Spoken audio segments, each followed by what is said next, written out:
Trump ഭരണകൂടത്തിന്റെ കർശനമായ കുടിയേറ്റ നയം ഇന്ത്യയെയും ചൈനയെയും സാരമായി ബാധിച്ചതായി റിപ്പോർട്ട്. 2024 ആദ്യത്തെ 8 മാസങ്ങളെ അപേക്ഷിച്ച് 2025 ഇതേ കാലയളവിൽ 2.5 ലക്ഷം വിസകളുടെ കുറവാണ് അമേരിക്ക അനുവദിച്ചത്.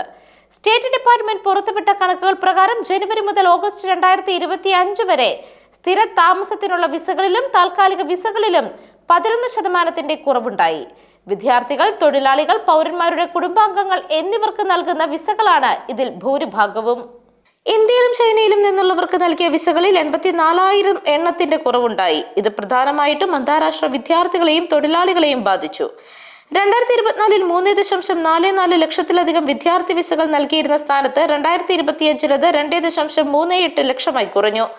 അമേരിക്കൻ പൗരന്മാരുടെ സഹോദരങ്ങൾ, മുതിർന്ന മക്കൾ എന്നിവർക്ക് നൽകുന്ന ഫാമിലി പ്രിഫറൻസ് വിസകളിൽ 27% കുറവുണ്ടായി.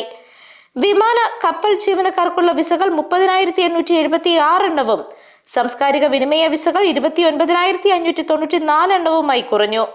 പങ്കാളികൾക്കുള്ള വിസകൾ 37,229 നിന്ന് 18,894 ആയിട്ട് ചുരുങ്ങി.